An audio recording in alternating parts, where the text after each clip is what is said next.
Welcome to Face to Face. This is a show about change and what's next. It's a show that asks questions and peels back the layers of our average everyday experience and goes beyond scratching the surface. We interview people doing incredible things who are making a difference around the globe. Join me as we listen in and get one step closer to understanding that big ideas shared create collaboration. Collaboration can inspire community, and communities create social change. I'm David Peck, and this is Face to Face.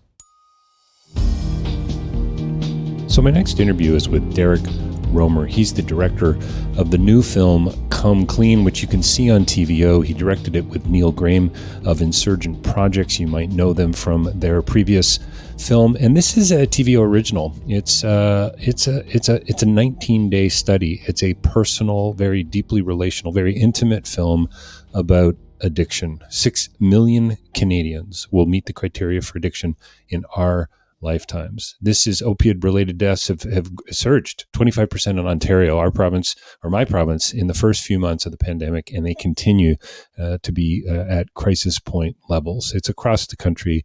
It seems to me these types of issues are not just Canadian. They're human. This is human experience to some degree, and we're all, suffering in one way or another. And some people respond in a way that maybe we can't understand or we need to know more about. And that's what this film, Come Clean, is really, really all about.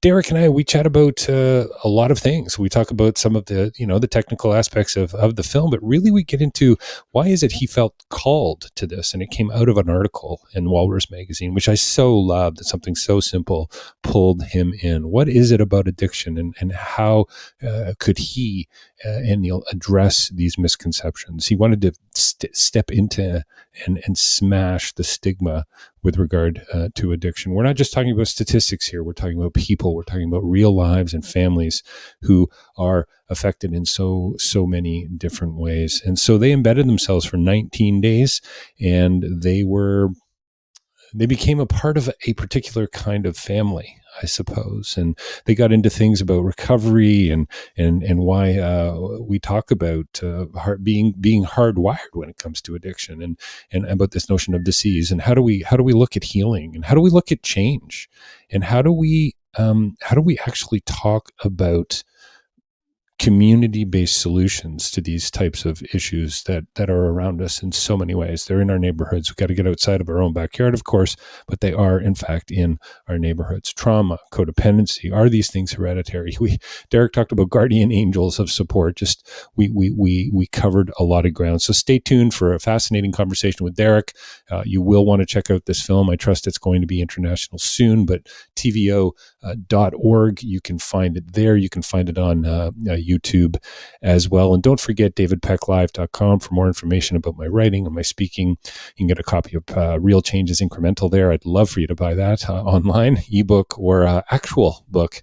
And more importantly, face-to-face-live.ca is there as well under the same umbrella, coming up on 600 interviews. Go back and look through some of my library, listen to some stuff there. Please sign up and subscribe wherever you listen to podcasts. That's really super important. And then if you can, get word on the street for us. Leave us a review, iTunes, Spotify. We would so appreciate that. And but for the time being, stay tuned. Here on Face to Face, Derrick Romer talking about his new film, Come Clean. Well, welcome to Face to Face. We're joined by a very special guest here with us today. We have filmmaker, writer, producer, storyteller, Derrick Romer here today to talk about his new film, Come Clean. Derrick, thanks for taking the time with me on Face to Face. My pleasure. Thanks for having me, David.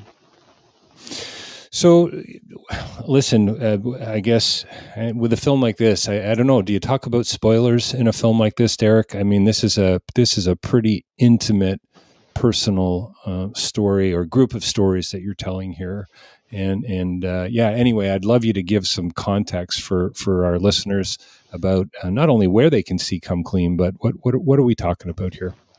What are we talking about? Well, we're talking about following 4 addicts through 19 days of in-treatment, and then over the course of the next year post-treatment, in one case, a year and a half. So we embedded ourselves, myself, Neil Graham, were the 2 primary filmmakers on the project, and we embedded ourselves for 19 days in treatment with the subjects that we follow. So we were living at the Westover Treatment Center in southwestern Ontario, which is basically the setting of the first half of the film. And we were there 24/7 for 19 days, and three cameras sometimes following a group of originally 11 people in treatment. Every Monday, a new group of clients come in with various, different kinds of addictions, and they live there for 19 days. And we were there with them and filming and finding a story,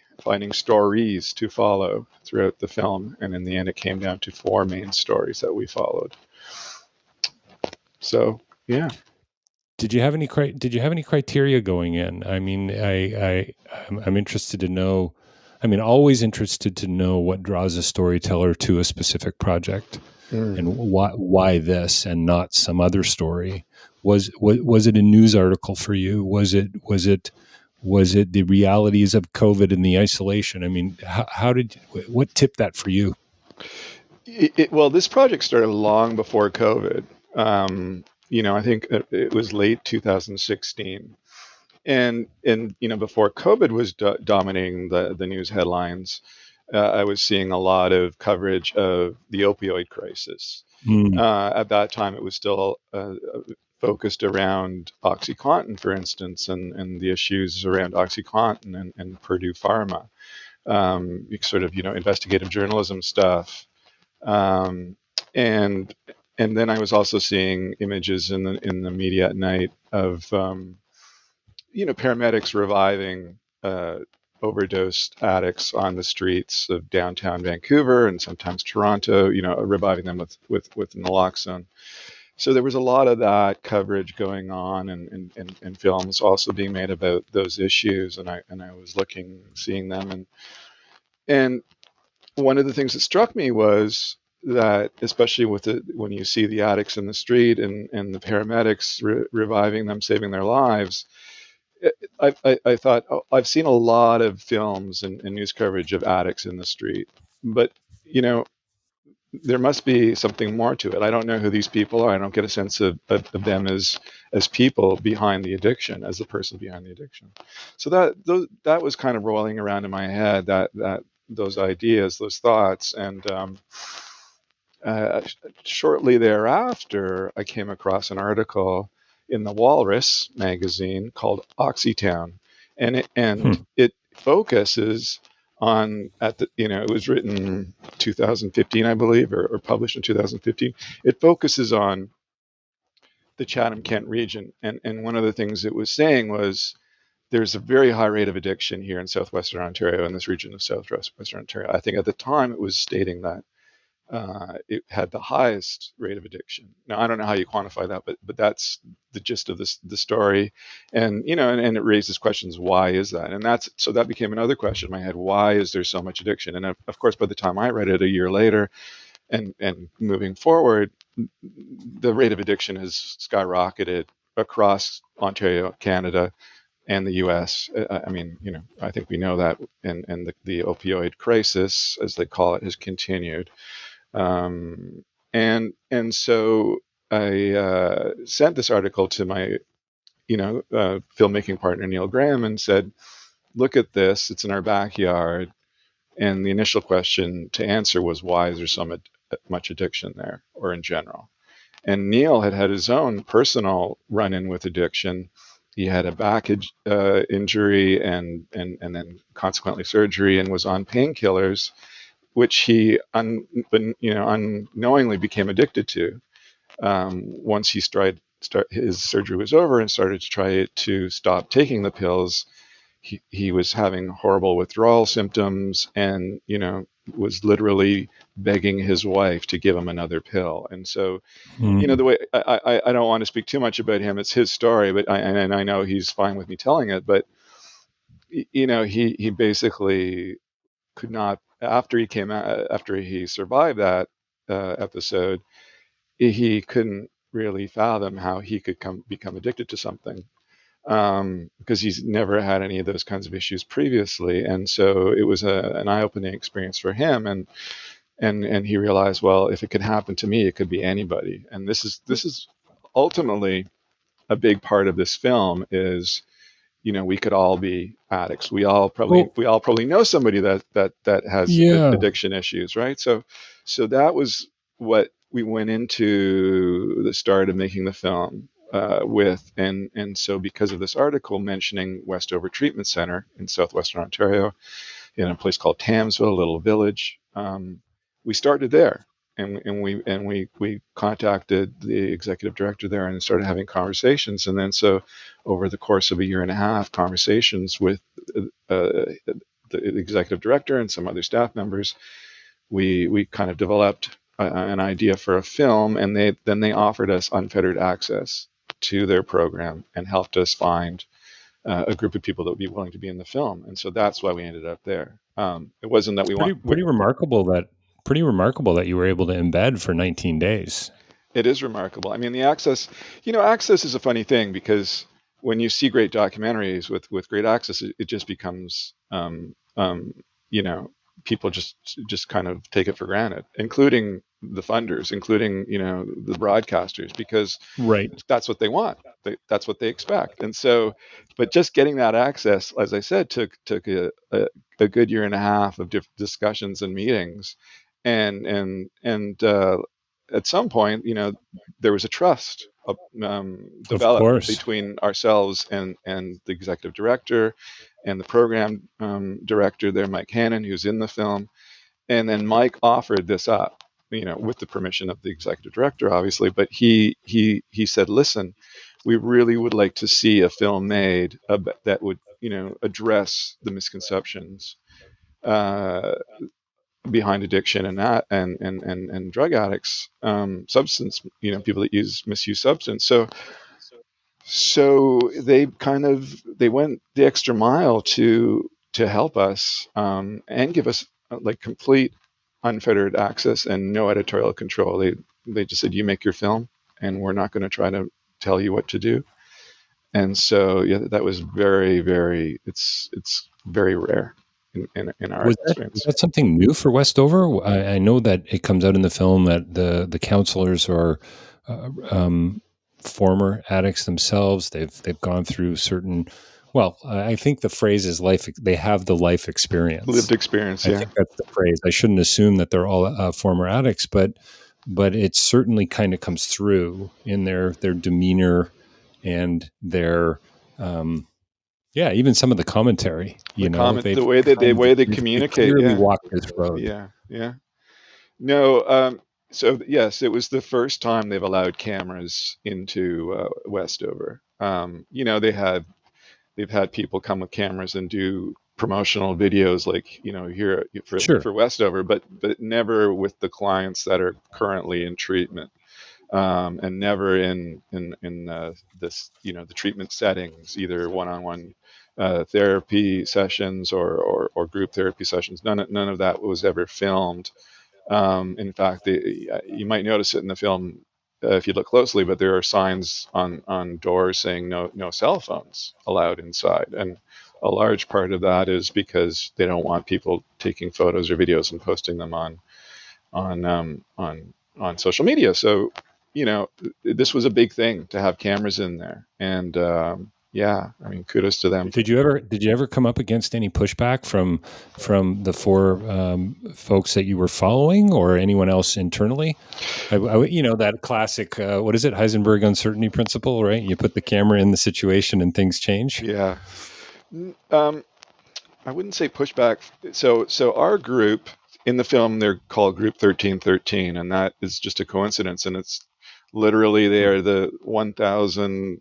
What's the 1,313th group Right. to have been formed, or created for a session since the inception of the program. So, in Group 1313, everybody was contacted ahead of time and asked if they would be willing to be in the film, and they said yes, and signed a release beforehand. And then, so they started on New Year's Eve of 2018, so on the cusp of 2019. and that's a Monday, which is coincidentally a Monday, and we said, well, we can't pass that up. So our goal I was, was going to say that's perfect for a filmmaker, isn't it? yeah, yeah, That's gold. yeah, that is. So yeah. So then the idea was to follow them from one New Year's Eve to the following New Year's Eve, which is what we did. And then so they were the first group of the year, and then the next Monday another group comes in, and so generally there's always three groups, a junior, intermediate, and senior group, they call them, at the facility, at the center, in treatment. And so then the next group came in, and we hadn't contacted them ahead of time. And so when the Monday they came in, the counselor set up a meeting for them and us, and we explained our project and asked them if they'd be willing to be in the film. And some of them said no, and others said yes. And so the ones that said no, we shot around them. And then consequently the next Monday the same thing happened again. So, but I would say, out of every group, the majority, there were some that dissented, but the majority said yes. So it was surprising how many, and people said yes, and of course we were incredibly grateful that they said yes, that they Yeah, were willing absolutely. to. Well, it gives I think, did I read in the press kit the phrase, and I'm assuming and you wrote it, is the quote, "They are us." Mm-hmm. I mean, the fact that you were able to embed and step in gives me, the viewer, gives us an opportunity to say, well, hopefully to empathize and say, I was going to ask you the question about, and I think you've already touched on it, that notion of there, but for the grace of God go I. And I wonder, does a story like this hopefully generate that kind of compassion, that kind of empathy? And I would probably say yes, but I'm interested to hear more from your perspective. Have you been doing many interviews, or are you getting any pushback? Anyway, it's a story that needs to be told, it seems to me, over and over. Yeah, we've been doing a lot of interviews, and that was our goal. 100% was our goal, to create empathy for people with addiction issues, and to try to smash the stigma in some way against addicts. There was a statistic when we were developing the project. There was a statistic I came across, or sorry, a study I came across from the World Health Organization that was conducted in the early 2000s, in the early aughts, and it came to the conclusion that addiction was the most highly stigmatized health issue in the world. So, you know, that was our goal, was to say, listen, there, but for the grace of God go I. Exactly that. I mean, that was a phrase that I used at the time when we were pitching the project. And especially for Neil, he it happened to him personally. And one of the things we learned while being embedded, you're there going through the program with the people while you're filming, and some of the discussions and teachings is like, oh yeah, I do that. Like, I'm rolling camera and I'm listening, I'm going, well, that's me, well, that's me. Right. Right. I Oh, and they were teaching me. I was like, okay, when I go home I'm going to act differently, or when you know no, and I'm being completely serious. And Neil and I, we'd have debriefs afterwards, and like, maybe we should cut down on the glass of wine we have every night with dinner, and stuff like that. And so, Wow. and I mean, and there were other things much more. Uh, I don't know what the word I'm looking for is, but there were other situations that are much more just about life skills and the way we behave with each other, and the way we communicate with each other, with our friends, with our family, with our significant others. I mean, they teach all that stuff, and you realize it's a big part of recovery, is just changing your behaviors. And it's not just addictive behaviors, it's just the behaviors of getting through life, and that helping you get through life in a way that you won't need to turn to substance to deal with it. And I don't want to I mean, I love getting philosophical, and I hope this question doesn't sound too philosophical, but with respect to habit, it seems to me that at a certain point, I wonder if you even necessarily need it anymore. Does that even make sense?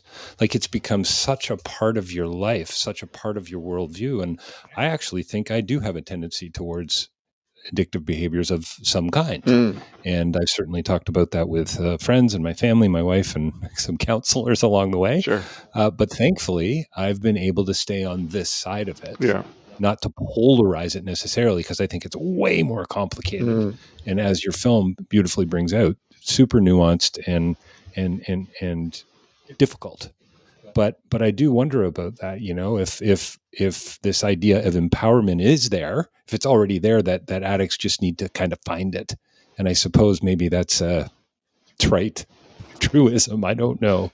Does that make any sense? I, I'm just kind of yeah, I think I know what you're getting at. I mean, for me, the way and again, it's hard because it does seem like you might be polarizing. One might be polarizing the issue, but for me, I'm in the same boat as you. I would say I've had some behaviors that I wonder why I didn't become an addict. And for me, one of the things that I feel is that an addict, for whatever reason, is hardwired to not be able to control their substance use.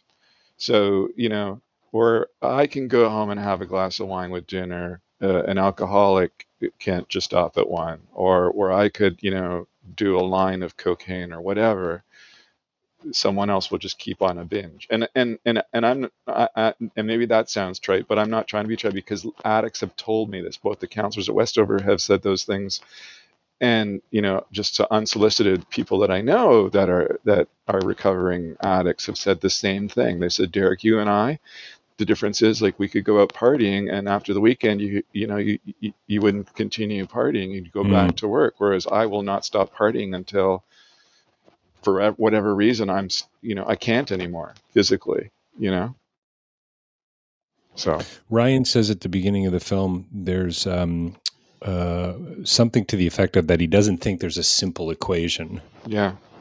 for beating his habit or for kicking the addiction. I think was the line. Yeah. Do you come away from being embedded contextually for that much time, getting to know these clients of yours, these people in such an intimate way, with that sense? I mean, even though we see the 12-step program through AA, it seems like there's kind of tools which sort of imply an equation of some kind, but clearly, if Ryan's right, it's all about perspective, or maybe it's all about what we bring to the table. Yeah, I mean, it's a counselor or somebody else that's in a program might disagree with Ryan and say, well, there is an equation. You just follow, you go to meetings, you follow the steps, Right, you right. do the step work. And we're, as filmmakers, we weren't ever interested in promoting the 12-step program. It just, that was part of their teachings there, and we don't show any 12-step meetings, and really, I mean, part of those programs is they don't want to be portrayed in the media. So, but you know, what I know from what I would agree with Ryan about that issue is it's incredibly difficult. When in the film, one of the counselors, Laird Brush, says, we only asked them to change one thing, and that's everything. That's you right. know That's a great line. where you potentially, where you live, who you hang out with, the way you behave, where you work, all of those things need to be considered. And if you just think about, like, if someone said to me, Derrick, you're going to have to change your career tomorrow if you want to get better. I mean, it's a insurmountable task almost to change one of those things. But that's the reality, right? Like, for someone like Ryan, and he says in the film, he's like, I'm scared. Before he's leaving, he says, I'm scared because the only people I know are either dealers or users. That's my milieu. I mean, he doesn't use the word milieu, but that's who he hangs out with, and that's all he knows since he's been like 14 years old. And now he's just turned 19, and he's told, you're going to have to get rid of all your friends. You're going to have to find a job that's not going to trigger you into using. You should probably move from where you live, because all those people that, were part of your lifestyle beforehand, are still there. But he's a 19-year-old kid with no money. How do you do that? What's the equation for him? Now, Right. you and I can potentially make suggestions, but without, in my view, without like some, guardian angel of support, whatever that is, or whoever that is, Mm, how's he going to do all that by himself? And it's not just him. I mean, I'm using him as an example, sure. but it's across the board for everybody. And so Laird will admit in the film, he talks about changing everything, but he'll admit that's the goal. I mean, you have to work towards those things, and that's the incredible amount of hard work that needs to be done to recover. And that was a revelation for Neil and I, that no, you don't go to treatment and you're suddenly cured in 19 days, or if it's a longer program somewhere else, whatever it is. It's like, no, it's a lifelong thing where you have to continue doing the work, and especially when initially it's a lot of hard work. It's a lot of hard work. Oh, it's just such an incredible commitment. I can't imagine being told I'm going to need to change everything, Yeah, yeah. I mean, in order to get to X or to Y or to whatever, to climb this hill, essentially, which in some respects would be a simple task. It's a film about healing to me, Derrick, obviously, on so many levels, or maybe not healing, I suppose, in some cases. Do you think true healing comes in a community? well, I think, I don't know what your definition of community is, but I think certainly fellowship. I mean, this is what they teach, is that well, in getting back to Ryan, he needs to find a new community, right? He needs to find new friends that are there to support him. And near the end of the film, I'm not going to give it away totally, but he does mention near the end of the film he's met some new people, and hopefully that will help him, get Sure. the support he needs. And so in that respect, I would say yes. I mean, you need people around you that you can communicate with in a way that will be helpful to your recovery. And it seems, when they tell you this kind of stuff, it seems kind of simplistic, but when they start Right. to contextualize it, like for instance the other day, well, here's the thing, like one of the things that will trigger an addict into a relapse, or anybody into using, having a drink, like is stress. Something stressful happens, is like, oh man, I need a drink. It's a common phrase, Sure. and so, you know, well, then you need to find alternative ways to deal with your stress, because if you're an addict and you use, you know, to medicate your stress, you're just going to keep using. So,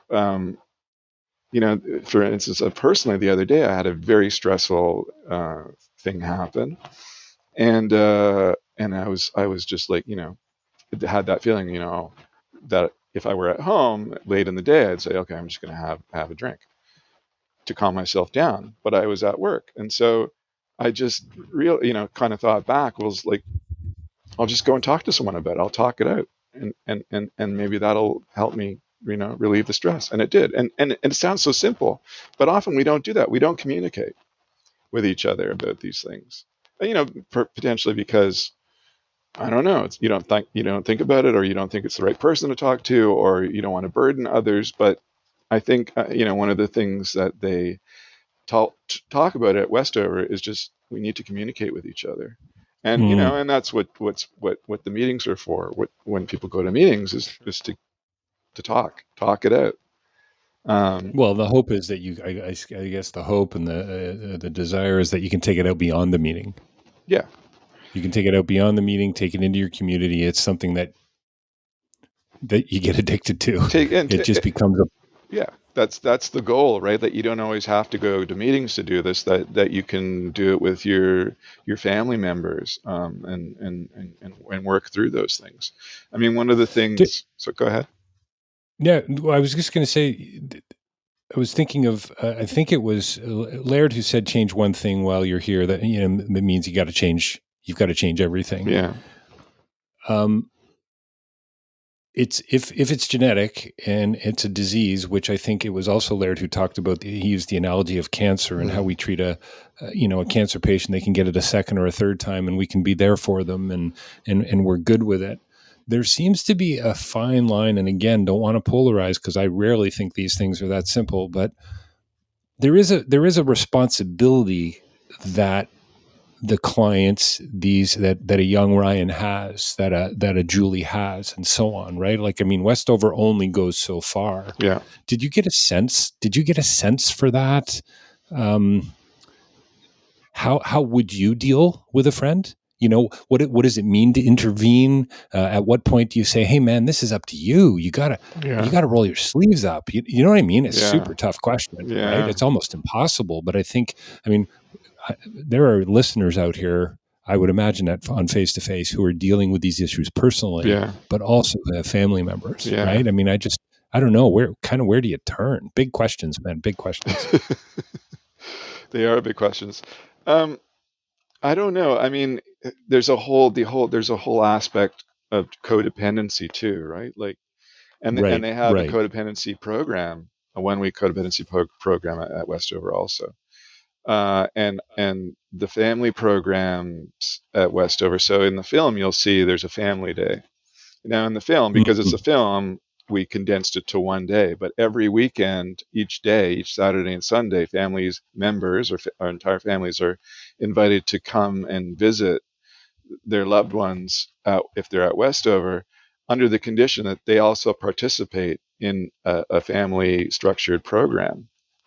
It's not just come and hang out. Because what one learns is that families are often, or family members are often, triggers for, or Sure. the reasons for why someone fell into addiction, or can, once one is in recovery, can be triggers for a relapse. So that's a huge thing. And well, but as a family member, when do you say, you need to deal with this? I can only give you so much, and you have to let go. But it's, we often see the opposite, where someone essentially becomes an enabler, continues to enable the addiction. So these are all very tough questions, and it's, a story we didn't witness it, but a story we were told was, when we were developing the project, from the executive director at the time at Westover. He said, a mother came to me and said, you need to get my son in here. And the executive director said, well, there are beds available for your son, but we can't force your son to do anything. If your Right. son doesn't, it's up to your son. Your son has to decide that they want to come here. And the mother said, well, if he doesn't come here, he will die. And they said, yes, that is true. We don't dispute that, but Wow. there's nothing we can do. And that's what it comes down to in the end. It's a really Yeah. harsh reality. Deeply existential statements, personal choice and freedom and responsibility, right? Yeah. So connected to it all. So many other questions. I mean, I just, my heart goes out to the people that you follow in this film, and I think of the don't we all just need to listen a little more, Derrick? I think that's one of my takeaways from your film is, how can I come clean after watching this film? Yeah. What can I say to myself that's going to hopefully make me a better parent, a better husband, a better friend, a better employer, all those things. And I look at the fear and the loneliness and the shame and the guilt, and I don't know. Yeah, how can we? And wasn't it Annie who says about Chris? I want to love him the way he is, or something along those lines, which is clearly, a step in the right direction in their relationship, but also in their healing. Yeah. Yeah. I mean, Annie and Chris, I mean, that's a complex relationship, and they're, still working through those things. Sure. But and I don't want to give away, because that's really the narrative thread that goes through the entire Right. film. Sure it does. Yeah. Yep. So, but I mean, talking about codependency, mm, she was dealing with that after treatment, after going back home to Chris, who was an admitted alcoholic. So she's going back to an addictive environment. And, how do you navigate that? How do you navigate that? How do you stay clean in that environment? So that was a huge hurdle for her, is a huge hurdle for her. So that said, I mean, there was a counselor at Westover who was in the same situation and has somehow learned to live with that. They have their marriage continues, and her husband is an addict. She admits it freely. Because again, the idea is you can't force that person to go into treatment. They have to decide for themselves. Derrick, we got to wrap it up shortly, but I think for me, and I hope it. My wife probably, Elizabeth, or my kids probably wouldn't describe me as the most hopeful person in the world, and yet I think that is a thread that runs through the work that I do internationally, but also the work I'm trying to do on Face to Face. And I really felt that in Come Clean in this film and these stories that I don't know where they wound up, and maybe you don't know either, but there is this sense of hope and that idea of putting one step in front of the other, to continue that existential sort of thread. Yeah. And that's a beautiful thing. So thanks for that. Hey, can you tell our viewers, our listeners, where they can see the film? They can as we come to a close. Yeah, thanks. Well, it already premiered on January 25th on TVO TV, and it's available online streaming at tvo.org and TVO's YouTube channel. And it plays again on TV tonight and Sunday night at 9 p.m. So basically, Canadian access only for the time being, and then ultimately. Oh no, you said a YouTube channel as well. Yeah, the YouTube, it's GeoBlock for Canada.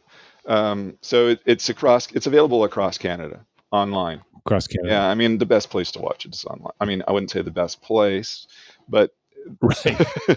but the best access is online, either at tvo.org or TVO's YouTube channel, which you should be able to find easily. Any hope for international distribution? Sure, there's always a hope, but there's always a hope. Yeah. Well, I'll tell you what, there's universals here, man. If this isn't a story that applies across the board, I'm not sure what is. No, thanks for saying that. That's great. Derrick, thanks for your time today. We're talking with Derrick Romer, writer, director, producer, filmmaker, talking about his new film, compelling and important new film, Come Clean. Thanks, David. It's hard to believe that 6 million Canadians will meet the criteria for addiction in our lifetimes. That's what Derrick Romer and I have been chatting about. This film, Come Clean. We've been talking about recovery and healing and addiction and community-based solutions to embracing this and stepping into this kind of fellowship and this kind of change in and around the places that we live. So please check out Derrick's new film. He made that with Neil Graham. It's called Come Clean, TVO Originals. You can get to it, tvo.org. Don't forget davidpecklive.com for more information about what I do, face-to-facelive.ca under the same umbrella. Check out the library. More importantly, subscribe wherever you listen to podcasts. If you're watching/listening on YouTube, give us a thumbs up, but also subscribe there too. That's helpful. And please, socially mediate us if you can. Get word on the street for us. We would appreciate that.